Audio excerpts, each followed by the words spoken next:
आजकल मैं हूं आपका फेवरेट यूट्यूबर।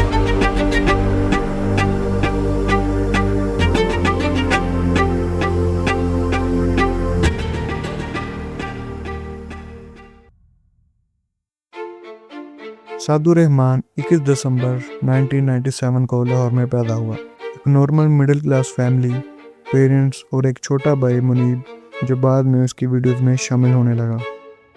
इंटरेस्टिंग बात यह है कि साद का बचपन कुछ देर जापान में भी गुजरा है, जिसमें उसने डिफरेंट लोगों को देखा और बाद में वापस पाकिस्तान शिफ्ट हो गए। टीन एज ईयर्स बहुत इंपॉर्टेंट थे और 2014 में जब पाकिस्तान में 3G और 4G आया तब सब कुछ चेंज हो गया।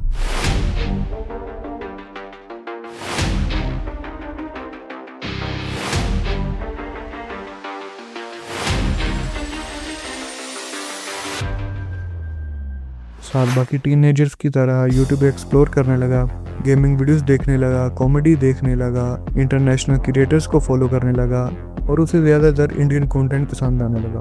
2015 और 16 में यूट्यूबर कैरी मिनाटी की रोस्टिंग वीडियोस बहुत फेमस होने लगी। उसका स्टाइल यूनिक था, फास्ट कमेंट्री थी। इसे कहते हैं ह्यूमन रिसोर्स। जब इसके घर लाइट जाएगी तब इसके बालों में आग लगा दी जाएगी। फिर ये फनी लेकिन हार्श क्रिटिसिज्म था। यंग लोगों की लैंग्वेज थी, करंट टॉपिक्स पर वीडियो बनाने लगा और एनर्जी बहुत हाई थी। साथ उसकी रेगुलर वीडियोस देखने लगा और सोचने लगा कि इसकी वीडियोस इतनी वायरल क्यों हो रही हैं, लोगों को क्या पसंद आता है इसमें, फनी और सीरियस का मिक्स कैसे है, कैमरा बेसिक है लेकिन व्यूज़ इतने ज़्यादा क्यों।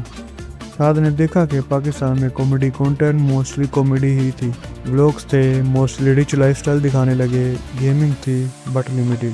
इंडियन रोस्टिंग पाकिस्तान की यूथ को बहुत पसंद आने लगी, लेकिन पाकिस्तान में ऐसा कुछ भी नहीं था। तो ये साद को एक टर्निंग पॉइंट लगा। कुछ चीज़ें थी जो उसने सोची, शुरू करना ही था, बेसिक एडिटिंग थी, फ्री सॉफ्टवेयर था और इंटरनेट चाहिए था। और फिर क्या, 2017 में फाइनल डिसीजन लिया। उसने अपनी पहली वीडियो बनाई, लेकिन डक्की ने कॉपी नहीं किया। उसने अपना ट्विस्ट दिया, लाहौरी लैंग्वेज यूज़ की, पाकिस्तानी रेफरेंसेस दिए, लोकल यूट्यूबर्स को रोस्ट किया और ये स्ट्रेटजी काम कर गई। और जैसा कि आप जानते हैं, पहले वीडियोस पे कितने ही व्यू आ जाते हैं, 10, 50, 100, 1000 बस। और यही हुआ डक्की के साथ। पहली वीडियोस पर ही 250 व्यूज़ आ गए। और फिर क्या, शुरुआत मुश्किल थी। हर वीडियोस पर 10, 20, 50 व्यूज़ आने लगे, कमेंट आने लगे, शेयर ऑलमोस्ट 0 थे। लेकिन साद ने कंटिन्यू किया, हर हफ्ते कंटेंट डाला, एडिटिंग को बेहतर किया और डिलीवरी इम्प्रूव की, टॉपिक्स रेलिवेंट होने लगे। यहाँ उसकी एक वीडियो वायरल होगी जहाँ उसने 1 लाख व्यू क्रॉस कर दिया। एल्गोरिदम ने नोटिस किया, रिकमेंडेशंस देने लगा और यहाँ से हुई डक्की की यूट्यूबर बनने की शुरुआत। 2018 तक डक्की के 1 लाख सब्सक्राइबर मुकम्मल हो गए। यूट्यूब एल्गोरिदम ने सपोर्ट करना शुरू कर दिया, इंगेजमेंट अच्छी आने लगी, वॉच टाइम कंसिस्टेंट हो गया और क्लिक रेट इंडस्ट्री एवरेज से बेहतर था। और हर वीडियो वायरल होने के बाद कॉन्फिडेंस बढ़ता गया। वो टीनेजर जो कैरी की वीडियोस देखकर इंस्पायर होता था, अब पाकिस्तान का रोस्टिंग किंग बन रहा था। 2019 में डक्की ने 1 मिलियन सब्सक्राइबर क्रॉस किए, हर वीडियो पर 5 लाख से ज़्यादा व्यूज़ आने लगे और 2020 में ईसा अवार्ड में बेस्ट यूट्यूबर का अवार्ड जीता। अब वो ऑफिशियली लोगों को नज़र आने लगा। इस टाइम उसके मल्टीपल इनकम रिसोर्सेज बन चुके थे, YouTube AdSense, brand deals, sponsorships और PR वगैरह। और इसके बाद फाइनेंशियल स्टेबिलिटी के साथ कार्स खरीदी, प्रॉपर्टी में इन्वेस्ट किया, लाइफस्टाइल प्रीमियम हो गया और 2023 में डक्की ने अरूप जितोई से शादी कर ली।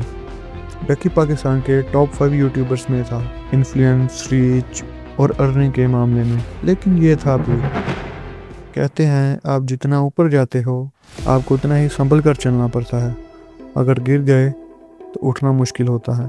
फरवरी 2024 में एक वीडियो वायरल हुई जिसमें डक्की मोटरवे पर तेज स्पीड से गाड़ी चला रहा था, अपने पाँव स्टीयरिंग पर रख के। ये क्लियरली गलत था, ट्रैफिक लॉ तोड़ रहा था, पब्लिक सेफ्टी को रिस्क में डाल रहा था और प्लेटफॉर्म गाइडलाइन भी वायलेट कर रहा था। पब्लिक रिएक्शन बहुत गलत है, लीगल प्रॉब्लम हुई, FIR दर्ज हुई रैकलेस ड्राइविंग के लिए।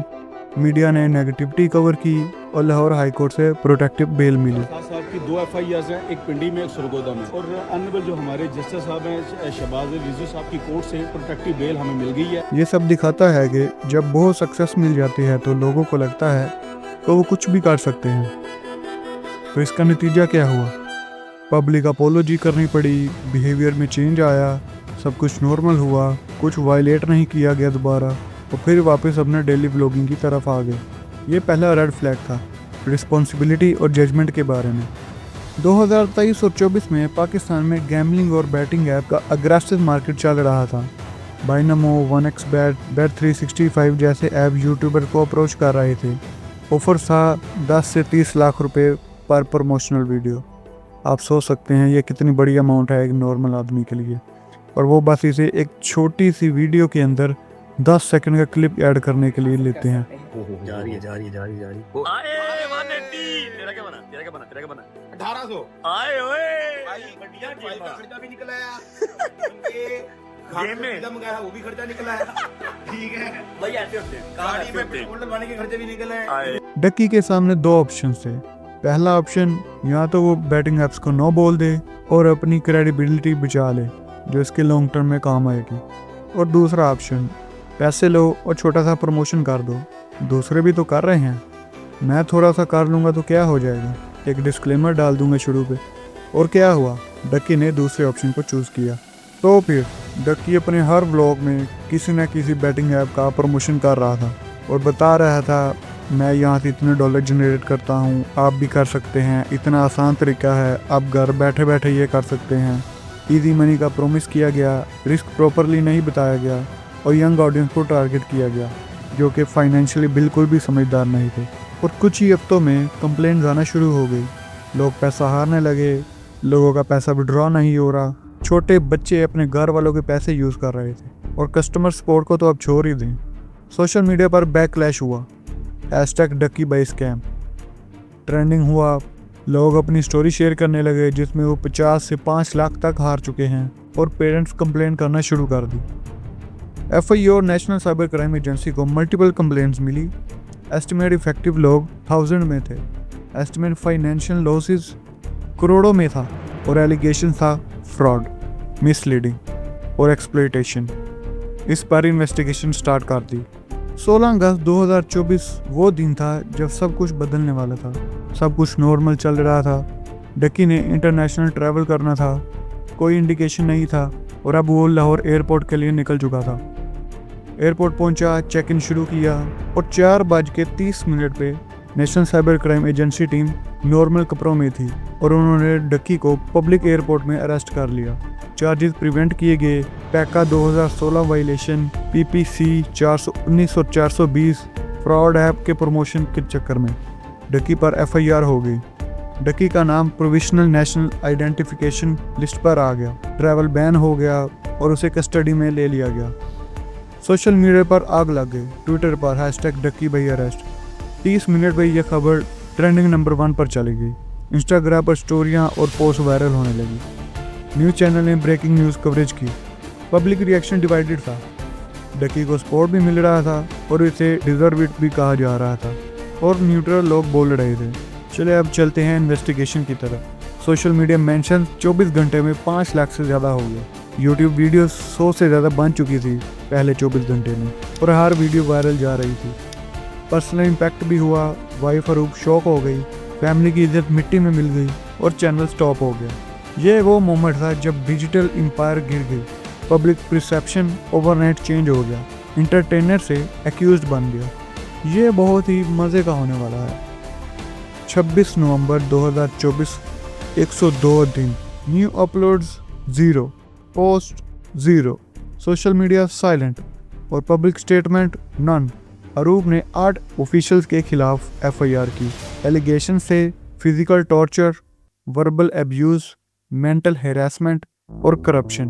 मल्टीपल बेल हायरिंग हुई, एविडेंस शो किए गए, लीगल आर्ग्यूमेंट हुए और सोशल मीडिया ट्रायल्स भी पैरेलल चल रहे थे।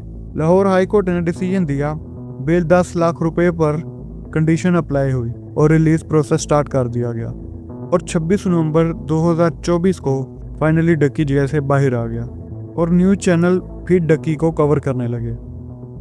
पब्लिक बिहेवियर डिफरेंट था, एक्सप्लेनेशन की डिमांड थी, कुछ सपोर्ट कम हुआ और कुछ लोग और लॉयल बन गए। मैट्रिक्स देखो तो चैनल व्यूज कम हुए लेकिन सब्सक्राइबर स्टेबल चल रहे थे। कॉम्पिटिटर ने डकी का सही फायदा उठाया।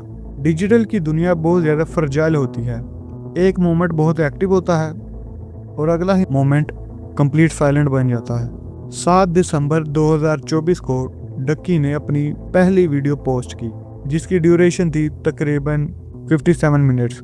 मैं आपको यहाँ उसके कुछ पॉइंट्स बता देता हूँ, बाकी आप उसकी पूरी वीडियो उसके चैनल पर जाके खुद देख सकते हैं। डक्की का ये कहना था कि मुझे बेवजह टॉर्चर किया गया। उसने मेरे मुंह पे बहुत जोर का थप्पड़ लगा। मैं बिल्कुल चुप होकर ऐसे मुंह नीचे करके खड़ा हो गया, जबकि मैं सारे सबूत उनको पेश कर रहा था, जैसा वो कह रहे थे मैं वैसा कर रहा था। एक ऑफिसर ने ऑफर की कि 7 से 8 करोड़ रुपया मुझे दो, मैं आपको रिहा कर दूंगा, जो कि ये बिल्कुल एक करप्शन है। यहाँ तक कि डक्की के पर्सनल बाइनेंस अकाउंट से पैसे अपने अकाउंट में ट्रांसफ़र कर लिए गए और डक्की को ये कहा गया कि ये गवर्नमेंट के अकाउंट में गए हैं, जो कि ये बिल्कुल गलत है। और ये वीडियो डक्की की वायरल होगी। 1 करोड़ व्यूज़ पहले 48 घंटों में, कमेंट्स 5 लाख से ज़्यादा। हर बंदा डक्की को सपोर्ट कर रहा था।